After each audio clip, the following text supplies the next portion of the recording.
اور پسند کیا ہے تمہیں سارے جہان کی عورتوں سے۔ اے مریم، خلوص سے عبادت کرتی رہو اپنے رب کی اور سجدہ اور رکوع کرنے والوں کے ساتھ۔ بی بی مریم جس مقصد کے لیے چنی گئی تھی وہ ابھی باقی تھا۔ آپ دن رات اللہ رب العزت کی عبادت اور ریاضت میں مشغول رہتی تھی، یہاں تک کہ بنی اسرائیل میں یہ مشہور ہو گیا کہ بی بی مریم نہایت ہی عبادت گزار، پاکیزہ اور متقی خاتون ہیں، اور لوگ آپ کا بہت عزت و احترام کرنے لگے۔ پھر وہ وقت آیا جب جبرائیل علیہ السلام حضرت مریم کے پاس تشریف لائے۔ بی بی مریم ایک غیر مرد کو اپنے حجرے میں دیکھ کر پریشان ہو گئیں۔ حضرت جبرائیل آپ کے پاس انسانی شکل میں تشریف لائے تھے۔ حضرت مریم آپ کو دیکھ کر بولی، اگر تو کوئی خدا ترس انسان ہے تو تجھ سے خدائے رحمان کی پناہ مانگتی ہوں۔ حضرت جبرائیل آپ کو تسلی دیتے ہوئے اور پیغام الہی سے باخبر کرتے ہوئے فرماتے ہیں، میں تو تیرے رب کا فرس داتا ہوں اور اس لیے بھیجا گیا ہوں کہ تجھے ایک پاکیزہ لڑکا دوں۔ کنواری مریم حیران ہو کر فرماتی ہیں، میرے ہاں لڑکا کیسے ہوگا جبکہ مجھے کسی آدمی نے چھوا تک نہیں، اور نہ میں کوئی بدکار عورت ہوں۔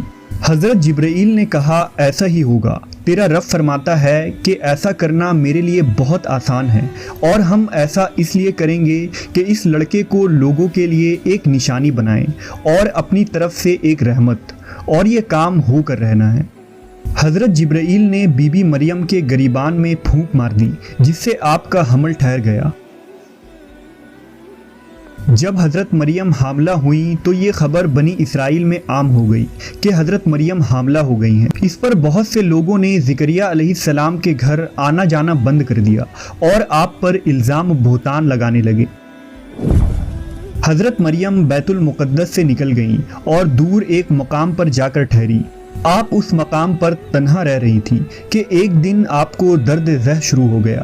آپ نے ایک درخت کا سہارا لیا اور تنے کو پکڑ کر نیچے بیٹھ گئیں۔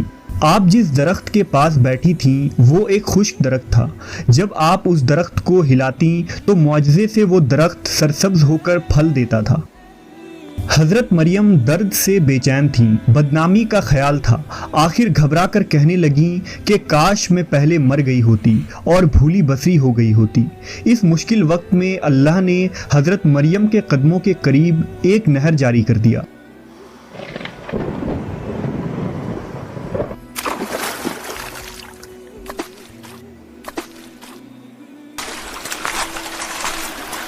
اور ندا آئی کہ پانی پیو اور کھجور کھاؤ تاکہ جسم کو تقویت پہنچے، پھر اپنی اولاد کو دیکھ کر آنکھوں کو ٹھنڈک پہنچاؤ۔ اسی عالم میں حضرت عیسیٰ علیہ السلام کی پیدائش ہو گئی۔ آپ اپنے بیٹے کو لے کر قوم کے پاس آئیں۔ قوم کے لوگ آپ کے گود میں بچہ دیکھ کر غضبناک ہو گئے اور الزام لگانا شروع کر دیا۔ ہر طرف سے لوگ تانا دے رہے تھے، حالت زار تنگ ہو گئی۔ تب مریم علیہ السلام نے بچے کی طرف اشارہ کرتے ہوئے کہا کہ اس بچے سے بات کر لو، تمہیں تمہارے سارے سوالات کے جواب مل جائیں گے۔ سرکش لوگوں نے کہا، بھلا یہ دودھ پیتا بچہ ہمارے سوال کا جواب کیسے دے گا؟ اچانک عیسیٰ علیہ السلام نے بولنا شروع کر دیا۔ بچے نے کہا، بے شک میں اللہ کا بندہ ہوں، مجھے اس نے کتاب دی ہے اور مجھے نبی بنایا ہے اور مجھے بابرکت بنایا ہے جہاں کہیں ہوں، اور مجھے نماز اور زکوٰۃ کی وصیت کی ہے جب تک میں زندہ ہوں، اور اپنی ماں کے ساتھ نیکی کرنے والا، اور مجھے سرکش بدبخت نہیں بنایا، اور مجھ پر سلام ہے جس دن میں پیدا ہوا اور جس دن مروں گا اور جس دن زندہ کر کے اٹھایا جاؤں گا۔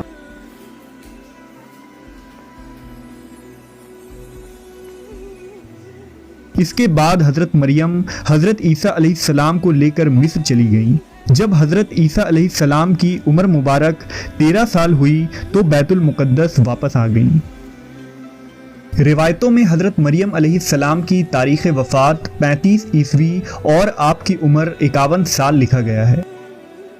اسلام کے علاوہ کیتھولک اور آرتھوڈاکس عیسائی بھی حضرت مریم علیہ السلام کو نہایت ہی عقیدت و احترام کی نگاہ سے دیکھتے ہیں، اور آپ وہ واحد خاتون ہیں جن کا نام قرآن مجید میں درج ہے اور بائبل کے پرانے عہد نامے میں بھی موجود ہے۔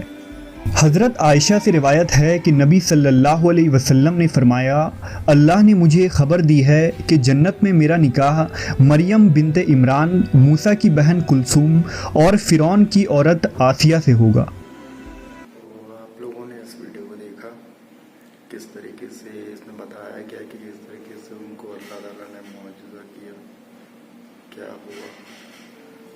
مطلب میں اتنا دیکھ کے حیران ہو گیا کہ بتائیے اللہ تعالیٰ کیا کر سکتا ہے۔ تو آپ لوگ بتائیے کمنٹ کر کے، اپنی اچھی باتیں لکھیں، اس ویڈیو سے آپ نے کیا سیکھا، کیا آپ کو لگتا ہے اس میں، اس ویڈیو سے کیا کیا چیزیں جو ہیں آپ کو اچھی لگی۔ تو لائک، شیئر، کمنٹ ضرور کریے گا پلیز۔ Okay, bye bye.